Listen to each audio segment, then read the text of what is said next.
ये अखरोट की चटनी है, ये असली सकाफत है और इससे हर खाने का हिस्सा होंगी है। और मेरा नाम शराफत है तो मैं प्रोफेशनल कुकिंग का काम करता काफ़ी तकरीबन 3 साल तो ये असा अखरोट की चटनी बनाई है, बहुत मज़ेदार है और तुसी अपना घरों के भी इसको बड़ा आसानी नाल बना सकते हो। पिंडी, इस्लामाबाद, लाहौर, कराची किसी भी जगह होता है तुसी अपने घर के किचन में कोई भी मर्द या खवातीन बना सकती है, बहुत ही आसान है बनानी। जो अपना चीज़ें ना जी उस पर सब्ज़ मरच पे इस्तेमाल होती है, सब्ज़ धनिया है, सब्ज़ पुदीना है, उस तो अलावा इसमें टिम्बर है, बबरी है, अखरोट है, नमक, लेमन, ये ऐसी चीज़ें और ये तुसी मतलब हर जगह ते मुयसर हो सकती। अखरोट की चटनी बनाने का तरीका है जी कि तुसी सब तो पहले सब्ज़ मरच, पुदीना और सब्ज़ धनिया को कुट के रख के नो, उस तो बाद तुसी जनाब अपना बबरी और टिम्बर को कुट लो बारीक।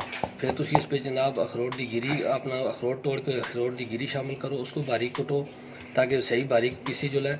उस तो बाद उसी नाल पे लेमन का जूस शामिल करो और उस लेमन रस पे जायका नमक शामिल करो और फिर उसको जो है ना ज़रा पीस के बारीक और उसमें दही शामिल कर लें। अखरोट की चटनी तैयार है जी। इसको मतलब हर खाने दे हर खाने नाल खादी जुलदी है, खाने नाल ज़्यादा खादी जुलदी है ताकि क्योंकि इसकी वजह तो इस चीज़ें जी ऐसी इस वजह तो तुम अगर नहीं भी भूख लगती तो तुम खाना ज़्यादा खाते हो, इस सब तो बड़ा फ़ायदा ये है जी। ये इस अपना बहुत ही जायकेदार है और इससे अपना मैदे वास्ते बड़ी मुफीद है जी। इस बिच अखरोट का फ़र्क है और उस बाद टिम्बर और बबरी का फ़र्क है और पुदीना ये देसी पुदीना है, ये बाजारी पुदीना नहीं होता, इस लोकल देसी पुदीना होता है।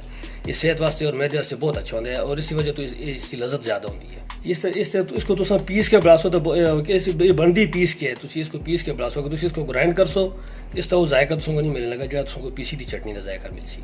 वैसे तो हर डिश नाल इसको इस्तेमाल कर सकते हो, हर खाने का इस्तेमाल कर सकते हो, लेकिन जो स्पेशल सकाफत है आज़ाद कश्मीर की, खुसूसन नीलम वैली की, साग, मकई की रोटी, लस्सी और मक्खन, उस नाल इसका मज़ा बहुत ही दोबाला हो जाता है।